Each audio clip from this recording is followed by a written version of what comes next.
you don't want to hire people like you, right? You don't want to work people like you. You are you. You do you. Everybody else needs to fill in the gaps where you're deficient, and I'm deficient, luckily, in a lot of different areas. So go bring in some people that can help us get this thing done. So that's from more of an entrepreneurial standpoint. But what I found out with content creation on the first two is you could have the most amazing hook. Andrew Davis calls it a hook. I call it a content tilt, whatever. But if you don't deliver consistently over time, you're never going to build that trust.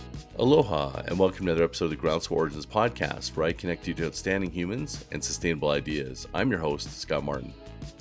This week we have a repeat guest, Joe Pulizzi, who we did a previous episode called Content Entrepreneur. And in this episode, we kind of touch on content marketing, content production, and the importance of platforms for content, as well as NFTs and Web3.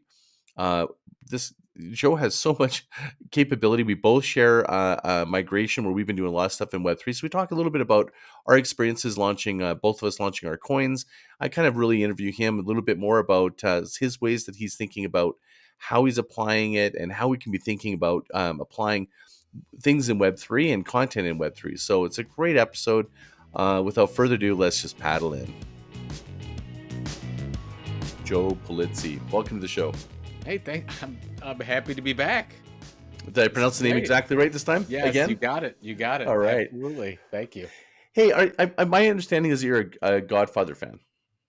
Oh, yeah, absolutely. You're sort of Italian. You have to. You have to. Have you watched the series on, I think it's HBO, which is The Offer? It's on Paramount. And yes, I have. Paramount. Yes. Now I just finished watching that, and I went back and I had to watch back to back 1 and 2 Godfather because I just saw it in a totally different light. So that to me is like such an interesting piece of content. I love the backstory content. Just to jump right into content, I thought that was just a brilliant. Yeah. So first of all, The Offer is a great little series if you get a chance to watch it, and because I wasn't subscribed to Paramount Plus, so I said I wanted to watch that. I heard enough about it.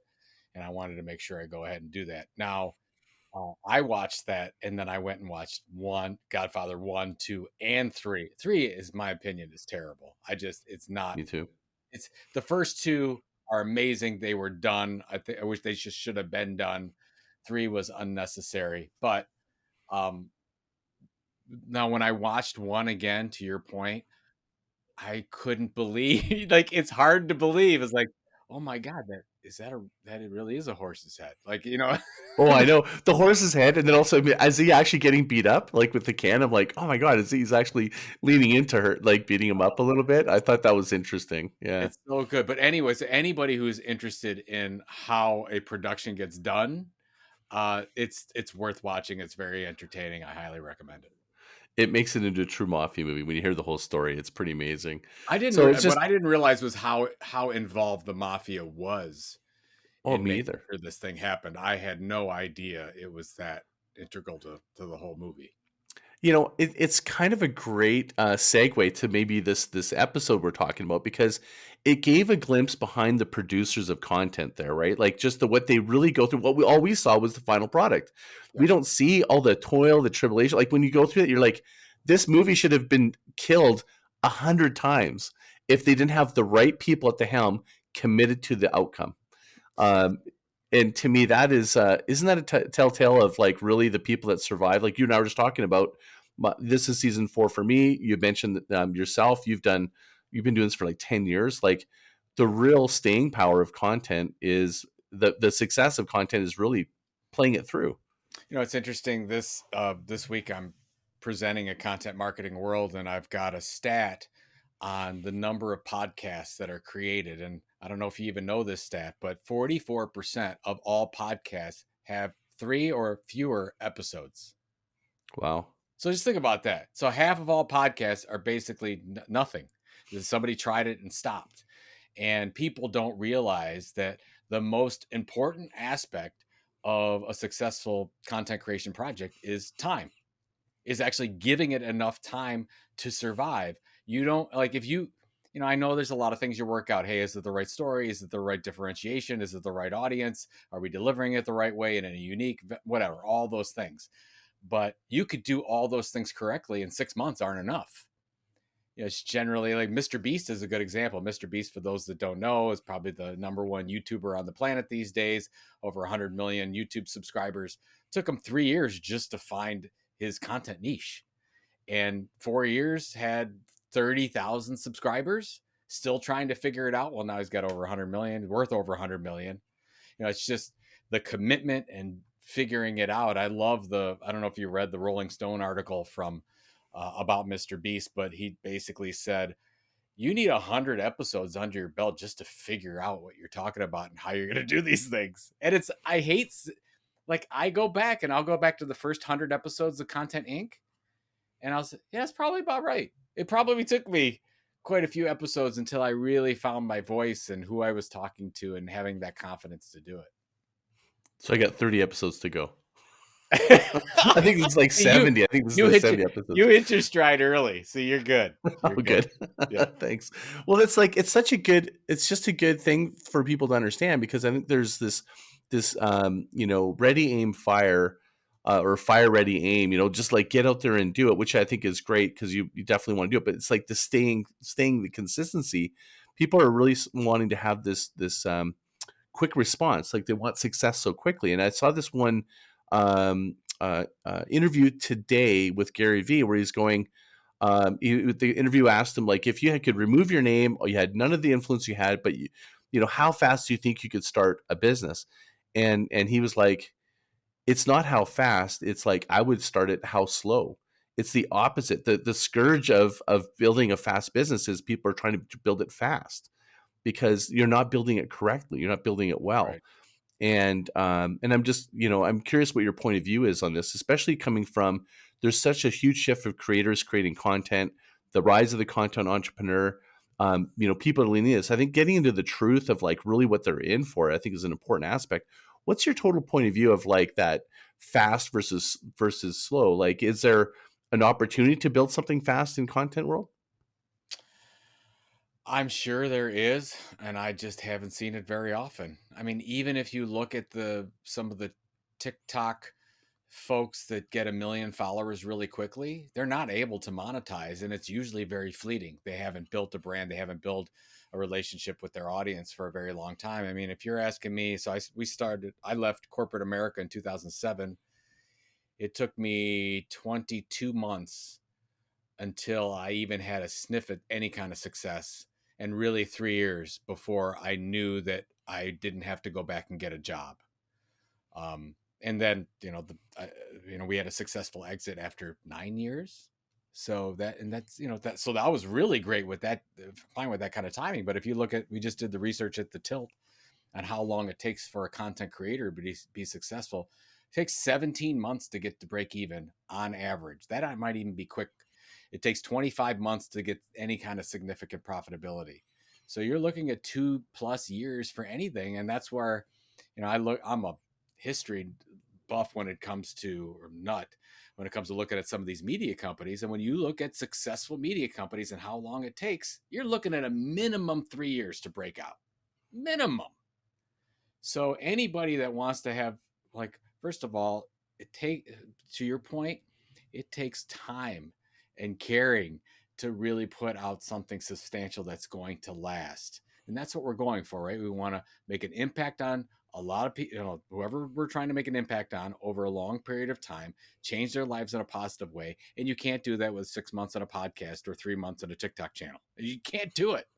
You can have some viral hits, but to me, viral generally comes after 10,000 pieces of amazing content. You don't know when it's going to happen. It just happens when it happens because you've already set the groundwork to build that audience, and somebody in that audience is going to help you take that to the next level. What do you think the elements are? Like, if you were to think about, like, for me, when I hear that, based on my own experience, one of them is trust. Like, the audience trusts they can count on me. I'm showing up. I'm being consistent. Yep. 2 is what you said earlier when you had talked about when we were offline, which is like finding your voice. Or you said earlier, it's like finding your voice, finding your message, and connecting with it. And then there's the third one that I'm realizing right now myself. This is the journey I'm going through because I've just now, my son and my daughter have actually started working with my daughter left marketing at university, started working with me. and they're both working with me, and they're focused on the systems because we started building a community. And I'm really realizing how much, as a solopreneur, how much like I was fine on my own, but as soon as I wanted to scale this, systems has become my new challenge, and those are the three that I'm really thinking about. It's like the trust, the voice, and the systems. What do you think are the kind of the core DNA things that really have to be galvanized for you to really kind of scale this? Well, the two, like, I've lived in the content marketing industry for 25 years now. It was always about content tilt and consistency, the two C's. So the content tilt is, do you have a differentiation of some kind that you can break through all the content clutter? And what is that? Is it by the content niche you're targeting? Is it the specific audience you're targeting? Do you have a sense of humor? Are you doing it a different way than everyone else? Whatever. And then consistently delivering that over time. So to your third point, I think as a creator, as an entrepreneur, you have to start listing the things you are not good at and the things you do not want to do. Because you'll get to that point where we all get to, it's like, finally, I need help. I can't, nobody grows it by themselves. Even solopreneurs, they don't grow this thing by themselves. They need help.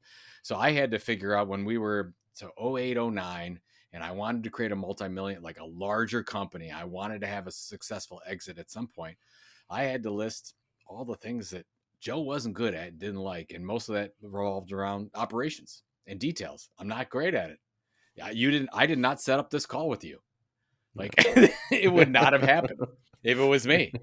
Yeah. I had somebody put it in the calendar for me, and I got the notification, and I got everything set up, and I was ready to go. So luckily, we've got an amazing operations team that, you don't want to hire people like you, right? You don't want to work people like you. You are you. You do you. Everybody else needs to fill in the gaps where you're deficient, and I'm deficient, luckily, in a lot of different areas. So we can go bring in some people that can help us get this thing done. So that's from more of an entrepreneurial standpoint. But what I found out with content creation on the first two is you could have the most amazing hook. Andrew Davis calls it a hook. I call it a content tilt, whatever. But if you don't deliver consistently over time, you're never going to build that trust. You're never going to win the heart of that audience. They're never going to want to share your stuff. And that's where it gets amazing. That's where you build your super fans. Like you were talking about your coin, people that hold the coin generally are super fans. How do you get to the super fans? You got to deliver something amazing on a long-term basis in order for that to happen.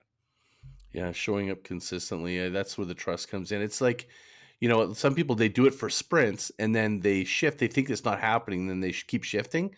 And I think it's what's elusive for them is the success that could be there if they just stay doing the same thing even when no one shows up. It's like you're showing up for you kind of thing. Like right now I'm doing with my kids, I do twice a week in Clubhouse. Clubhouse is kind of diminishing a little bit, but I'm still doing it. I'm doing it at 7 o'clock on Mountain on Tuesdays and Thursdays. Okay. And I just do a jam session. And it's just behind the scenes how we're building our community about our coin, Web3. And I'm just an open discussion about, hey, this is something we were challenged with. And we just like talk amongst us, and then people show up, and we're just doing that. And we're doing it like, instead of us having an internal meeting, we thought, well, why don't we make it a Clubhouse meeting and see if we can actually make something happen? And it's starting to get a little bit of momentum, but we've been doing like, this is like our 12th version or 12th Dawn Patrol. But in the scheme of things, with time frame you're talking about, that's still so early. I mean, when Fanzo and I were doing our personal branding, we started and we get like 20 people in a room, and then we ended up getting hundreds of people in the room after I think our 12th episode of personal branding on Clubhouse. So the obviously the platform has something to do with it a little bit as well. So things have changed a little bit from Clubhouse from then to now. What do you see as like the when you're looking at content, and I'm talking about Clubhouse, what platforms, like when you're making a decision, I think you and I talked about like really picking one and owning it, Yep. and what's like what do you say, like when you've kind of owned one, when do you actually decide to kind of expand and take advantage of, say, a TikTok if you've been doing well on Clubhouse? So the big issue, I guess we could have talked about this on the last one. What I have seen is that most, and I would say 99% of content creators out there dabble in everything, which they're nothing wrong with experimentation. There's some really good aspects to that. but they dabble so much they don't become a master of anything and really work out the bugs in just one channel, work out their voice and their story in just one channel. And so they end up having 6, 7, 13, 20 different places where they're sharing content, but they haven't built a substantial audience and no assets at all on any of those channels. So when I go in and I consult with them, I'll go do a cursory content audit, and you'll look at everything and like, oh my God, you got to kill 6 or 7 of these, or leave them open as just feedback channels. And you're going to take that energy and put it into something amazing. So I have this belief, and I presented on this idea called content energy. Every person, every marketing organization has a limited amount of content energy. So where are you going to put that content energy? So you say, okay, do you want to be mediocre? You want to have an okay podcast, a so-so blog, average e-newsletter. You do it's an okay research report, whatever, events, everything's just okay. Or do you want to have the best podcast in your industry? Well, okay, let's take those resources, those limited resources, and shove them to the podcast. I got no issues if you decide to do that with TikTok or Instagram or Clubhouse or anything like that. The only issue that I always have is, and I talk about this all the time, don't build your house on rented land. You don't control the distribution, you don't control the data, you don't control your access to it at any time. So that as a content creator, you're putting your hands in a private company's back pocket. They're using you. You got to use them right back, right? You got to take that access that they've given you and move that to something you can control. Podcasts are up there toward the top of the subscriber hierarchy, and then above that is email, and then above that is you have your own membership site. So you're doing a lot of that stuff already, where you have control, you have access to the audience, you have the data, and if somebody just can't shut off the spigot on you, and you're done.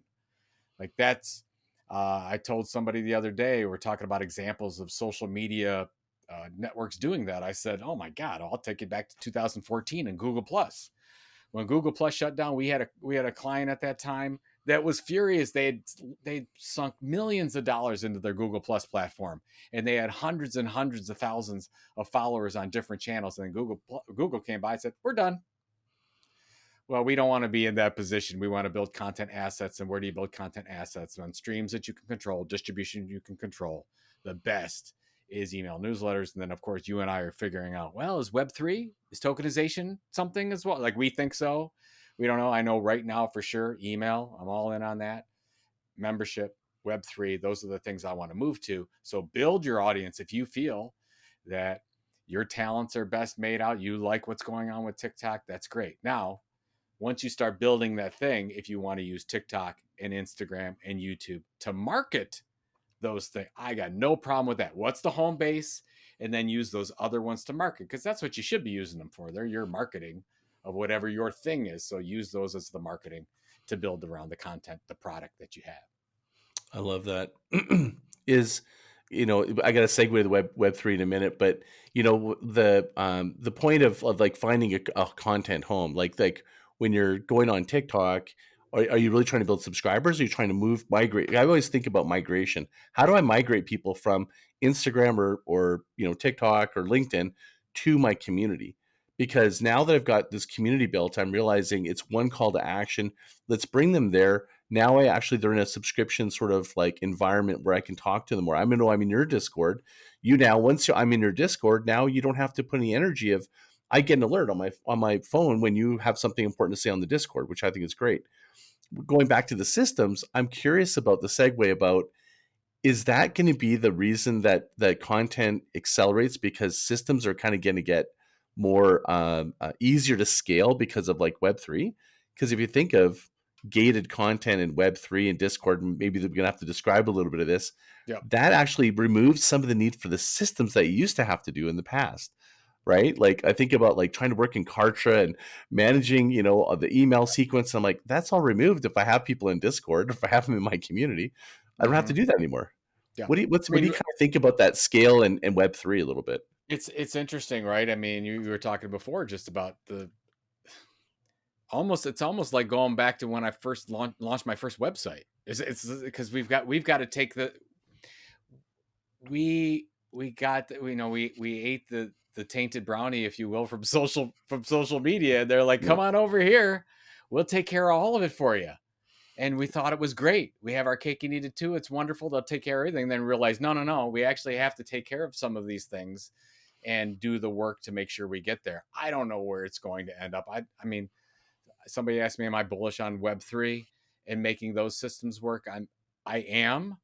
We're such an early iteration of it. I don't know where it's going to go. Like what we see today in Web3 and tokenization is not what it's going to be in 3 years. It's going to be something completely different.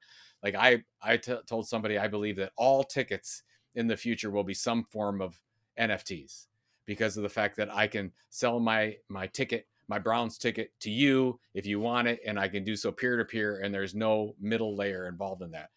But there'll be all of it.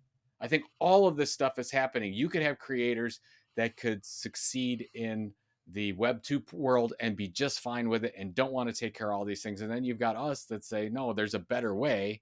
We have to work on figuring this thing out because that's what you and I are doing. I mean, like when I launched my token in, what was it, February of 21, I didn't know what was going on. And then still to a point, I don't. Like I'm really trying to figure it out, what makes sense, how you create a business model around it. Should you create a business model around it? So I'm asking these questions all the time because I think we're not going to be in Web3 like as it is, and for years and years we're going to be in this just past Web2, and we've got to figure out well what makes the most sense to bridge these over. But I do believe you don't have to. I just get scared of that business model. I'm nervous for people that have everything that don't control distribution. If you don't control your content distribution, that's nervous to me. Like with email, I can at least take those names and I can, if I don't like MailChimp or I don't like ConvertKit, I can move somewhere else. Somebody that doesn't give me that opportunity, that's scary to me. Let's talk about the real why Web3, I think, is the immersion, why you've done it, why I'm doing it. There's this big, we kind of both been talking around it, but let's talk right to it, which is Sure. sovereignty. The reason I believe that Web3 is going to rise, one of the reasons anyways, and the reason I'm leaning into it is having some sustainable and sovereignty ability to market myself without interference. And if you look at the platforms, for example, there's one a friend of mine who has it's a $4.5 million business. The majority of their community interactions are on Facebook groups. They do have like courses that are outside of it in a different platform, but it's sort of fractured. So one of the things that's a challenge is how many people have multiple destinations, this like marketing stack of ecosystem of stuff that you have to point people to go here, to go over there. All that's economic waste. In between that is you don't own those pieces. And this client, for 6 days, for no reason they couldn't even tell, they had no access to their business, their group. $4.5 million business. That's the core of their business, the glue that holds it together. 6 days, no recourse. They had no idea how they got back in, how they had recourse. Think of like you built your life savings on this. This is not an uncommon story. This to me, I think if you can expand on that, the important, I think this is like the Noah's Ark moment, I think, is for people to really realize that you're right. It's like honey in your ear. It seems so easy to be on these platforms. I like to call it leverage them, don't rely on them. What would be kind of like, how could you kind of like help people really see how important this issue is? Because by the fact that you and I do in Web3 is because we're testing the idea of how we can create more sovereignty for ourselves, is my belief, if I'm understanding you as well.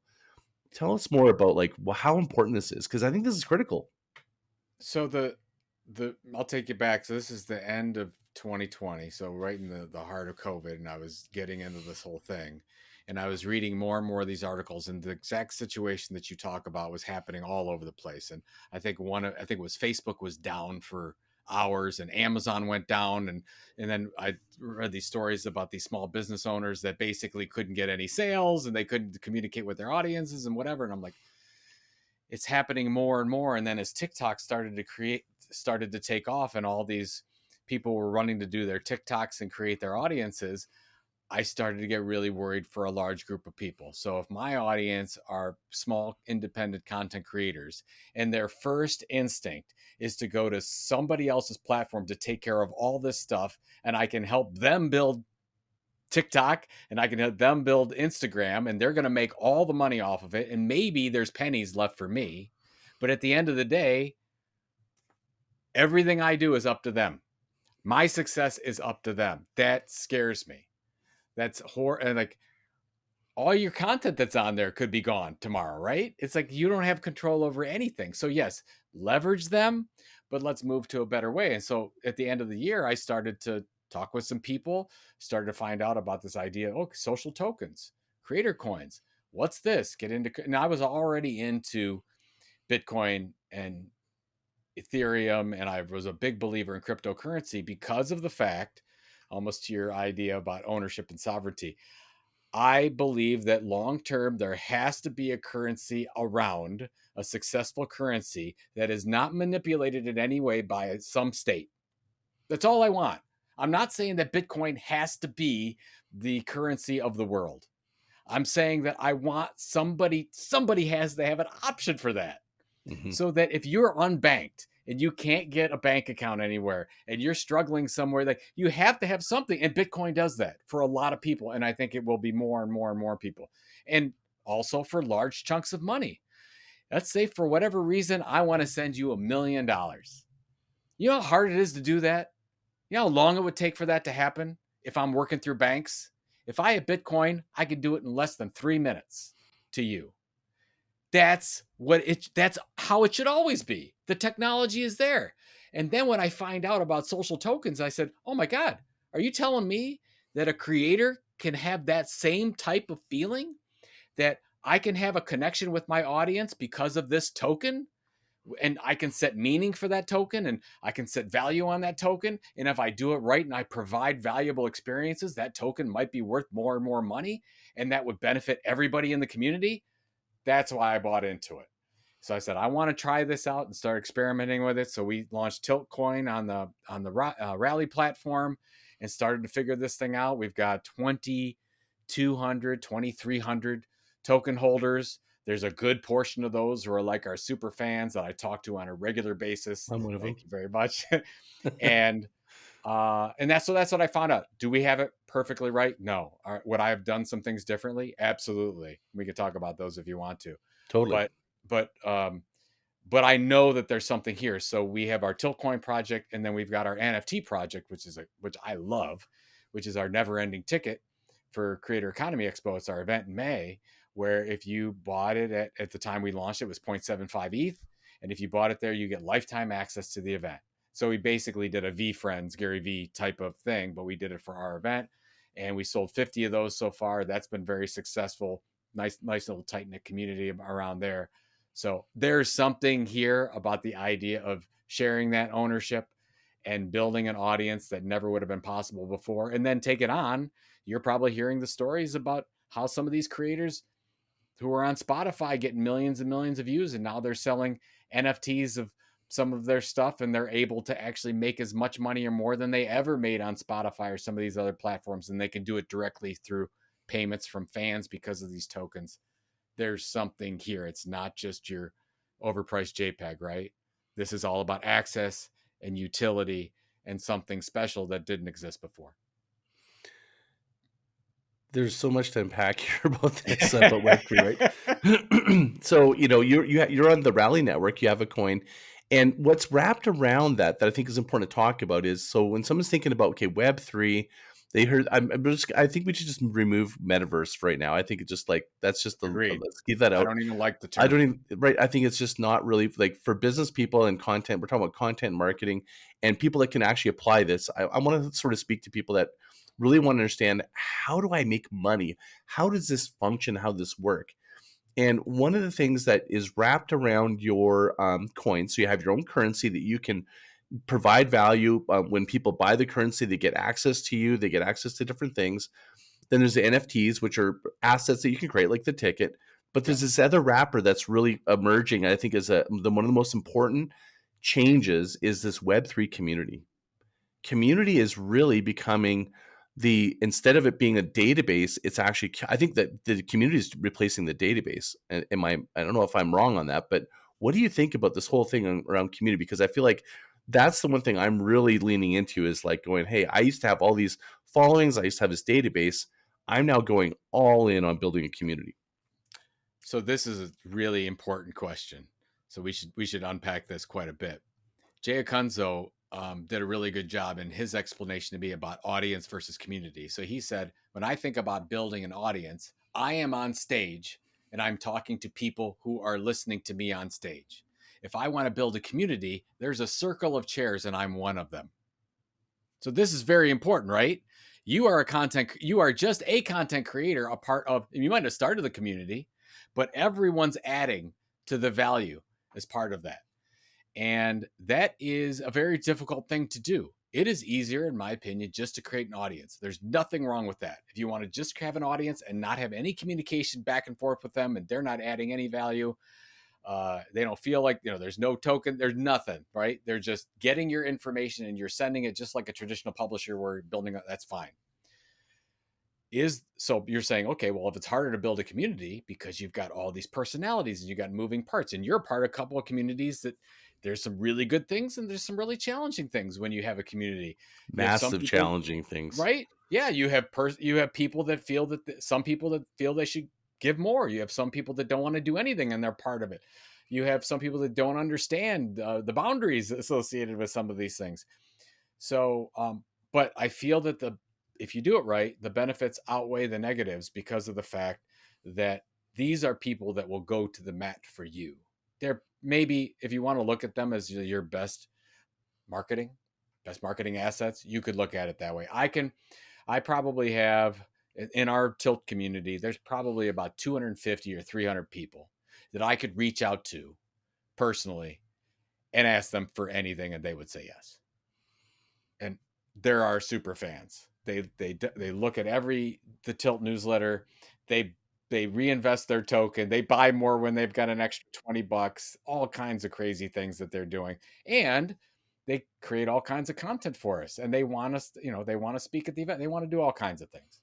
It's just like a little family though. I mean, you got a lot of moving parts there. So there's a bunch of benefit. Family is with you thick and thin. There's some good and some bad. You just have to make sure that you moderate that best you can. But that's where the token comes in because they feel, I don't know. I mean, you have to talk to somebody else that's part of the community, but I feel because they own a token, they feel differently than they would if they didn't. They feel like they're part of the success of what you're all trying to build, like what you're trying to build at Groundswell, right? You're building something and you feel that your community is a part of that. They feel special more than they would for being a subscriber at Morning Brew. And there's something to that. And I think that if you do that well over a long period of time, you can launch basically any kind of product and generate revenue from it. Lots more to say here. So when some people think of community though, they think of like a DAO, like something that's like totally autonomous, like it's a community. You're going to just like create it. That's a possibility. Sure. But I think that what I've landed on a way of describing it is a hybrid. It's like a leader-led community that blends audience with an inner circle. That's kind of what I'm creating. That's the way I'm describing, because I have in my free area, they're like an audience. It's one way. Then as they kind of, if they go in the gated, they're invested, they're committed, they're more, they have more content, like your 300, like I'm one of them, that I understand what you're saying. I know the rules. I want to contribute. I want to add value. I want to be on topic. I want to be adding value and differentiated value. Where somebody that's like, maybe that's like somebody that has a different, I guess you'd say, agenda, they come into these communities and they just want to be seen or to sell or something. They're not really in the inner circle. They're kind of, that's an audience member that tries to come in. And I think that's where a lot of fears come in, is that people are going, I would like to do it, but there's a lot of fear around, how do I manage all these different components? And I'm kind of looking at it as, it's sort of like a real world example of, you have an audience that, that's on the outside that you're talking to, but then you have this inner circle that you're bringing in, that you have a more intimate conversation with, that you can have. And if someone comes into this intimate conversation is sort of out of line, they're back to the audience. It's something like that, right? Like, you know what I mean? Like it's like you have the ability to kind of control it in terms of, you can that's the way I would like. Some people are, I think, very altruistic, kind of going, it's a community and anything can go and let's see where the community goes. That's a possibility. That's not how I'm building it. I'm thinking leader led based on a journey that we're all going in the same direction with the same outcome. That's my opinion of you. You're the leader of the community. And I think a communities of this kind need to have a leader and need to have a topic direction that everybody feels that they're moving in the same, like we're working towards the same thing. What do you, what, like, where do you land with that kind of way I'm seeing it? No, I think that's it. And so so we have our Tilt VIP group, and I think the VIP group has, how many does it have in there? I don't know, but like 100 people in our VIP group. And when I'm making a big decision about things, like for example, we just changed our editorial mission. So normally you would just work on the editorial mission with your content team or with your executive team, and then you publish it out. You agree, you publish it out, done, right? Well, what we did, the first thing we did before we published it is I put it on in the Tilt group. I said, Tilt VIP, what do you think? Is this right? And we got lots of back and forth. Like, hey, I don't like this. I got a bunch of DMs. People are like, I don't know about this. Because we have our don't rely Yeah, I was the on first one to social media. respond. That you were. And I would I loved it. that That was great. Yeah. And you saw there are a couple other comments Yeah. there. Most people liked it because we know the audience, but some people were concerned, didn't quite get it, and we want to work through that. We want to make sure, and I want to involve that group as much as I can to let them know that it's just not me, that I care what they think, that they are part of something. And that's where I have had to evolve, because I've never been a part of it. We've never created or helped been a part of a community like this before. So it's always been Joe making decisions, Joe's creating content, Joe's sending it out, done. Now this is, okay, well, this group of people wants to do more. We've given them access to do that. And we've set the rules that they should. So we've got to commit to that promise. And then there's been a couple, to your point, there's a couple that got in there and they're pitching some things and they're saying, and I've had to have some conversations with them and say, that's not how this one works. Like, if that's how you're going to be, probably this community isn't for us. If you want to be part of this community, here's kind of how everybody plays by these rules. So where does where does product fit in? Because you got the community, that's like the natural, like we're having discussion, we're doing this. I think that's where people that are trying to look at community, they're kind of like, well, if I do it, I don't want to lose control. But I'm like, you have control because you can create products, and that's where you get your creative, where you do have control, and you can drop it into the community. Yep. That's how I view it. Or I'm actually looking at what I think that phase 2 of that for me is collaboration, which is people in the community that really rise to the surface, that really embody and they bring something else to the table. So, for example, I did a podcast with Guru Singh. Do you know who that is by chance? No, I don't. He's a really famous yogi. He's incredibly well followed. He's like, Rich Roll's had him on like 5 times on his podcast, and he's the most interesting guy. And that podcast I did was on spirituality, energy, and marketing. And I was a little nervous about it, but that episode just exploded to the point where he and I decided to do a series together, and we called The Mindful Marketer. And we're just talking about, I will do value proposition design, and then he'll go, oh, the universe is like this, and it's absolutely fascinating. And we're going to create a collaboration. And the kind of looking at the future of community is finding the people in the community or experts outside of the community that bring something totally different to it, and then doing collaborations. And that's kind of how I'm looking at growing my Groundswell, my community. How do you, like, when you've got a body of work, you're an expert, you're around a lot of experts like Ann Handley and a variety of different people. Are you looking at creating your own content, collaborating content? Like, how do you view that piece that you get to own and then bring in the community? So I'll tell you exactly how we did it, because we've got some interesting things going on. It's just funny how these things happen. So the first thing is we created the initial product. The initial product was the Tilt newsletter, 2 times a week for content entrepreneurs. And we've been doing that now for a year and a half or something. So just to be clear, that's not community led. Your control. It's your content. We're in complete control. We've got an editorial team. We take very little input from the audience on that, done, or on our community on that, done.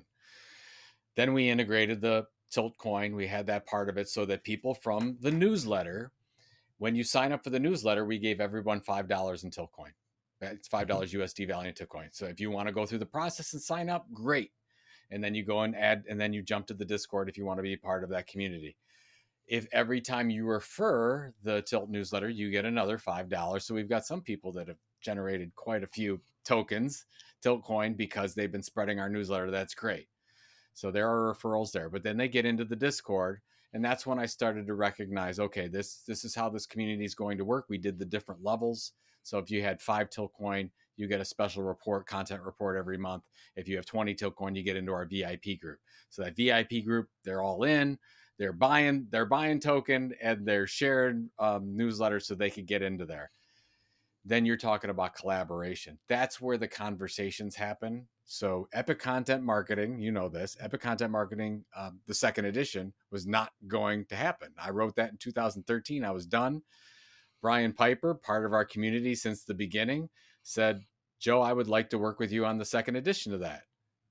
So part of these conversations happened in our community. Well, in February, Joe Pulizzi and Brian Piper's version of Epic Content Marketing comes out. In Darren Smith, part of our community, Craftsman Creative. You probably know Darren. He said, I want to do a podcast called The 10K Creator, and I want to do it with you. It's part of the discussions that came from this community. I'm like, I don't know and we talked about it, and he said, okay, let's do it this way. Let's create it as a separate product on the Content Inc. podcast, and let's sell it. And we can use it as a revenue generator because we can sell it initially because I already have an audience on the Content Inc. podcast. We'll create it as a secondary podcast for a short time, kind of like your special episode. We're going to do it for 10 weeks. Packaged it together, sold 3 big sponsorships to that right away. Done. Beautiful. Aaron's happy. We're happy. We're starting to record now. All that's great. We'll have it done. And I'm like, oh my God, this is a great new model. But you're saying, how does collaboration happen? It just happens. You don't force collaboration. You have communication with the substar. We had our NFT team for Creator Economy Expo was led by Brian Piper and Mark Hicks, who were part of our Tilt community. So these things, most of the people that bought our NFTs were in our Tilt coin community. So it sort of all happens together and wraps up. Now, to your point, can we still launch our own products? Well, how did Creator Economy Expo get launched? We had enough people in that community say they wanted to get together and meet in person. Nobody was doing it. And I said, well, how about an event? Everybody said, great.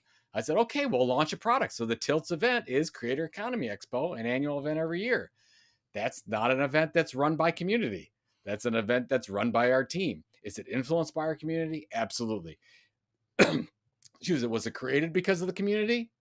Yes, because they asked for it. You know, if you think of Ray Dalio, who's the expert at investing, and he talks about 13 uncorrelated assets to create a more sustainable and almost like bulletproof investment portfolio. What you're describing is a multidimensional way of making money that are somewhat uncorrelated. The central point is really the community. And when I've done marketing for years, it always drove me crazy that someone would spend all this money making a product and they go, okay, we don't have that much money, but we need to know how to market it. I'm like, it seemed backwards. I'm like, wouldn't it be better if you had the audience and then you feel the need within that audience? That is the switch that I think is happening in marketing. Is the reason an entrepreneur that's listening to this should be thinking about, in my mind, is the benefit is what you're describing. You have all these different amazing opportunities that are going to come your way that you never even thought of. And you're going to have an audience that you can test, try, or it's going to accelerate. Or you don't have to now spend all this market economic waste trying to find your audience. You already have the audience.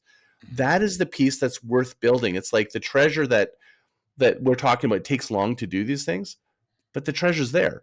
That's what I think you and I'm a few steps behind you. Like, I think that's what we're going to be able to do with Web3 is show that there's so much opportunity that creates sovereignty and creates a more stable sort of economic, multiple ways you can make money, which every time you describe it, every time I hear from you, I'm like, you give me all these great ideas on like how you can make more money. It's which is why I think everybody should follow you, because you're just full of these ideas of possibility, which, you know, I mean, how many different ways do you think you can make money in Web3? I mean, we just started.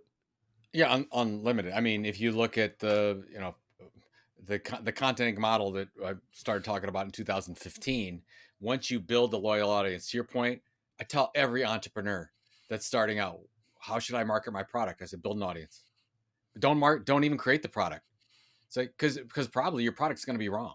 And then you're going to spend all this money and you're going to have to do another product. So build the audience first. And once you get close enough to that audience, build a community, they will tell you exactly what, and that's Content Marketing Institute. Content Marketing Institute happened. I think we talked about it before. It happened because we built the blog first. And we built an audience of 10,000, 15,000, whatever. And I was trying to force down another product that didn't work. And I fell in love with it. And I kept trying to shove it down people's throats and nobody was going to buy it. And I'm like, oh my God, I'm hemorrhaging money. I'm not going to be able to make it. I'm going to have to go get a job with somebody else. And then I finally started to listen to the community that was building behind it. And that community was saying, Joe, are there any events out there in the content marketing space? Joe, is there any training? Is there any consulting? And I switched the whole business model and focused it around an event training model. And of course, we just took off from there because I just said, if I wish I'd have done that, that would, if I had a do-over, I'd say, don't launch a product. Just find that audience, deliver something of value to them, build this whole thing out, and then you can launch as many products as you can. You can advertising sponsorship, events and conferences, limited edition products, books, speaking opportunities, consulting, whatever, all because you built this audience first. And it doesn't have to be hard. I literally feel the first 500 people I got in my community, even though I have a huge audience and I have put some social posts out, but I really have been doing it one-to-one. I feel like it's been a couple new audience people, because I really wanted the core first people to be really bought in, and I wanted to kind of get to know them. So I've been kind of doing a lot of personal invites, like 2 or 3 people maybe a day for a while, and one a day. And now we're ready to kind of really open the floodgates because I wanted to kind of get my sea legs and stuff. And what do you say to somebody that goes like, I don't know anybody, I don't know where to begin. How do they begin? What would be the way that you would help them? Is it pick a product like a podcast or something that builds an audience, or would it be building a community or a place for them to congregate, like a Discord? What would you say? To start building an audience, where do you start? Well, off social platform, really, if you think about don't try to lean too hard into the social platforms. Yeah, I would say you have to find what I would call your content tilt. What is that? What is the thing? Whatever you're going to do, it has to have some differentiation so that you can break through all the clutter that's out there. Or why are you even doing this in the first place? Do you have a different story? What is that different story? You got to figure that out. And it takes some time to do that. But that's the first thing I would do. And then you have to choose. Like we talked about before, choose the blog, choose a podcast, choose the email newsletter, choose something. And I would really look also, a lot of people don't talk about this, but get some consistency with your social channels. Like what your call to action should be the same thing on each one. It's funny. We talked a little bit before about home, finding that home base and whatever that is. Like if somebody asked you at the end of, if you asked me at the end of this, where should people go? What is that? Like if somebody asks you, that should be your home base. That's your thing. That's your blog, your podcast, or your e-newsletter. Like mine right now, I'd say thetilt.com. So what is that thing? And then everything else is built up around that. Now that takes 12 to 18 months. That's 12 to 18 months, folks, minimum.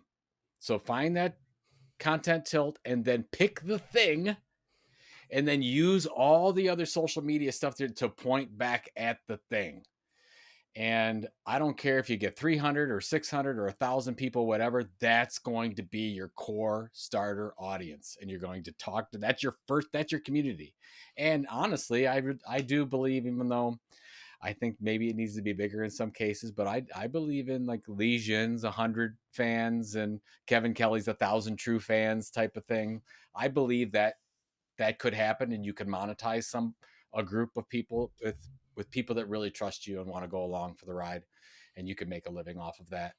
But generally, to be honest with you, it's 12 to 18 months minimum before you get it going. Yeah, I think that's a really interesting point. Like people in their minds think of followers. We're not talking just followers that are sort of like, well, I'm just going to agree to go. But if you could actually don't need that big of an audience. I'm seeing tons of communities that have really small audience and they're very successful. It's because they have true people that are purchasing, they're committed to it, and the more niche sometimes the better. Like it's almost like, people, I think there's this one community called the heavy metal knitting community or something. It's like really, really bizarrely, niched out, but it's like, yeah. And it's like super successful. It's because it's so specific. So I think that's something that's going to maybe shift for people, is realizing, hey, maybe I don't need to try to be the biggest, have thousands and thousands of followers. I just need to find my community, my tribe, my inner circle, at a smaller amount. Um, let's shift a little bit because because we're kind of coming onto the hour, and I want to kind of cover off a whole bunch more ground. So let's talk about the coin. So I'm on. I launched with Gary Club, and now I'm on the Solana network. I have my own coin, and and what I've been doing with my coin is I've just basically have invested. I've put a whole bunch of. I got it while it was nice and low. I just bought a whole bunch of my own coin because I didn't really know what I was going to do. I thought, well, how can I get someone to invest in, or not invest because it's not really investment, but how can I even encourage somebody to use it if I'm not actually leveraging it first? But what I've decided to do is give it all away. I'm actually looking at it as like almost like a reward. My background was also in rewards loyalty, and I'm going to use it to reward people in the community to finish when they finish my course. I'm going to give them some coin. And in fact, what we did was we have a free course, how to open a Solana wallet, actually a Phantom wallet, and then we're going to drop some coin in just for setting up your profile in the community. And that's it. And we're just going to keep it sort of light. And so this is kind of like where I'm like trying to testing and trying, and I'm seeing what you're doing within it. One of the things that is cool that a lot of people don't understand is when you're in Discord, you can gate. You don't have to manage like, oh, do you hold 4 coins? It automatically will gate them in or out. That's right. Based on that, right? Which is exactly this. It goes back to the systems discussion that we're talking about.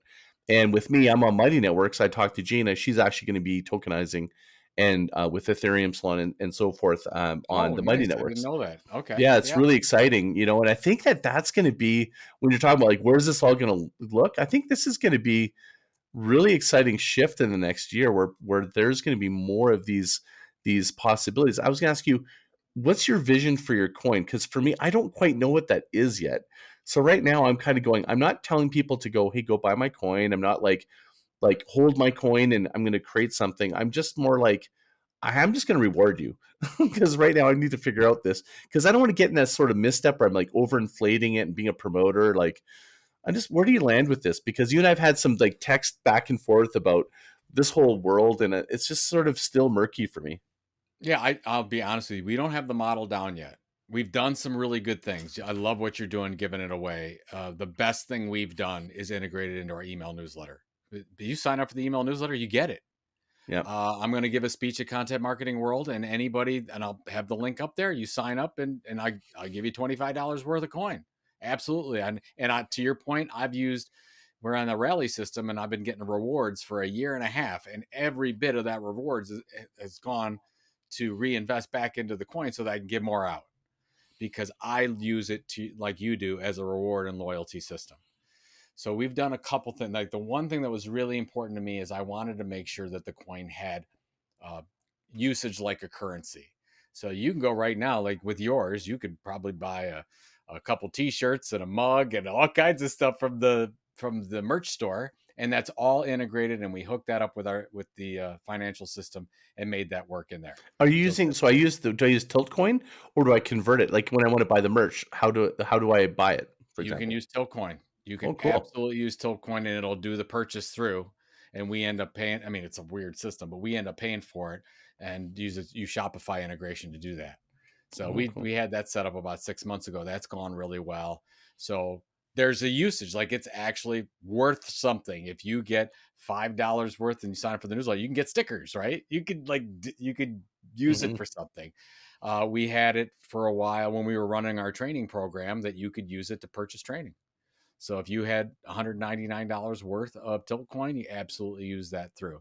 And we've done it a couple different campaigns through Rally as well, where, oh, you want to get a ticket to CEX, here's a discounted ticket or this value, or you want an autographed book of Content Inc., it's this, you can use Tiltcoin. So I wanted to have all kinds of usage as well. I like we have okay levels right now, but it's not quite right because, to be honest, we have so many VIPs right now.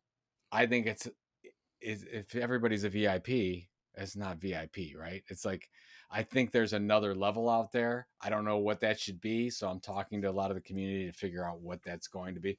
But I don't have all the answers yet, but it's working. I think it's working enough to where something is going to happen where I'm going to say, great, that's the model.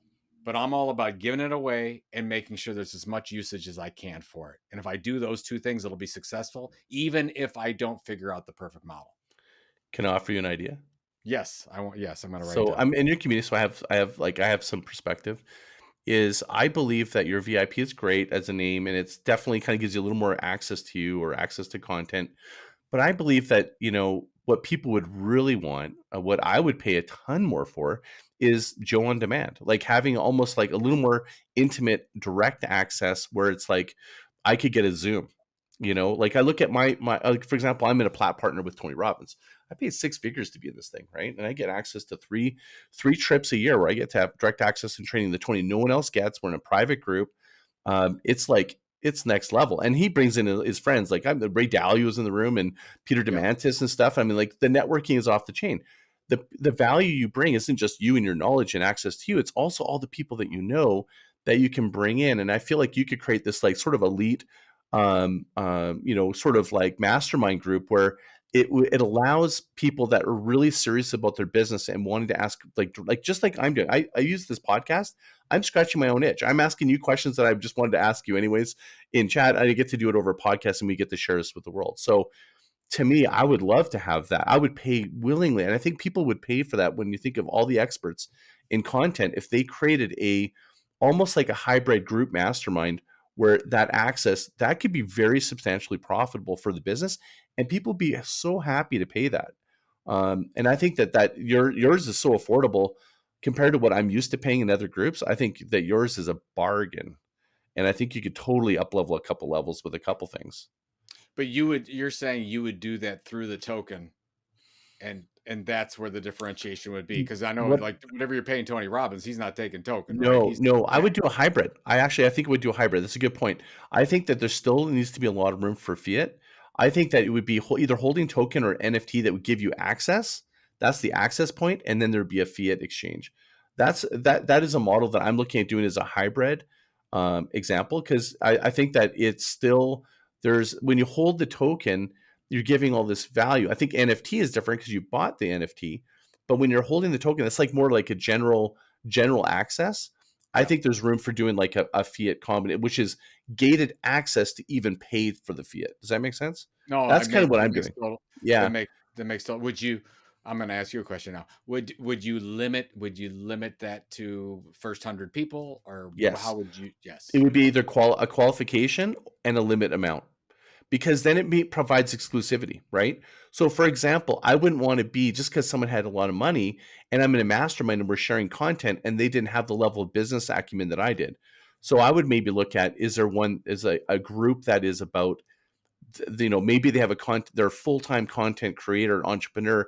They're doing they've been doing it for over 16 months now, so they've reached a different level Yep. because they have a different level of challenges. And then have another group that's more broader, a little cheaper, that's for people that are from 6 months to a year, so you're kind of graduating people that way, because they have as there's different challenges when you're at a point where now I've got a coin, I'm integrating with systems, I've got a team of 4 people.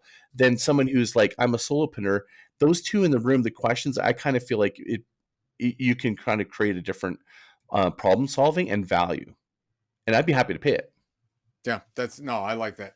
I think the question is that I would think of, and I'm sure other creators would, is the time. Like that's a personal time I mean, that's a product you're creating that takes a lot of personal time from the creator, from the leader, if you will, versus if I Is launched. that true?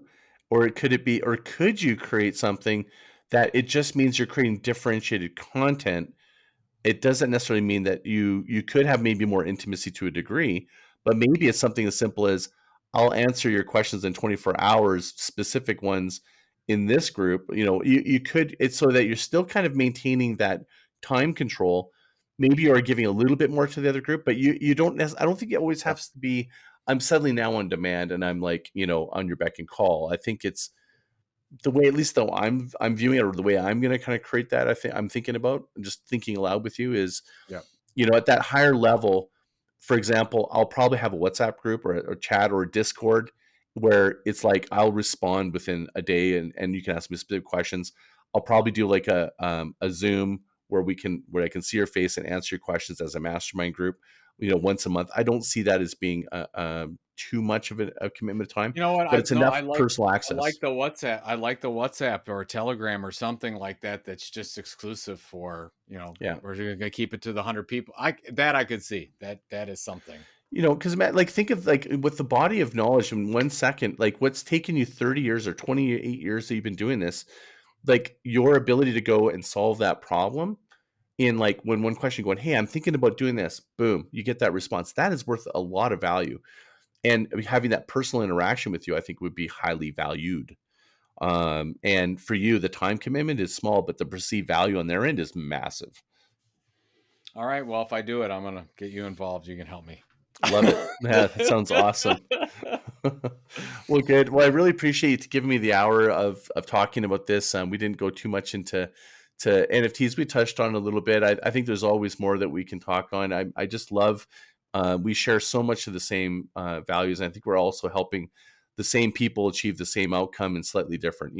For me, it's the impact creators that are trying to make a difference in the world is really kind of the angle that I'm my tilt, my milk run. I think if you remember from the last one, is people that are trying to make an impact in the world to create a better place. And with the content entrepreneurs, has there been a tilt change for you? And specifically, could you describe for people like who is ideally ready to follow you, and then share them where they could follow you? Yeah, we've changed quite a bit. I thought our audience at first would be even tend towards some younger people that were creators that wanted to figure out how to move off a platform. But most of our creators are, bloggers, podcasters, speakers, consultants, people that have been creating content for a long time and are trying to make a business out of it, like a substantial business off of it. So we're really focusing on off of social platforms. How do you build content assets? So we're saying, okay, how do you create an audience? How do you generate ongoing revenue through that? What are the different ways to do it? And we try to put people together, which is one of the reasons why we wanted to do Creator Economy Expo, so people could network with other serious content creators. And just like you and I have done, we get these ideas together, we start working together, we're better together than we are apart, and a magic happens. And I love from the last CEX where I see all these partnerships that have happened from these content creators that are starting to work together and help get to profitability and build a community faster than they would than if they were by themselves. And where should they follow you?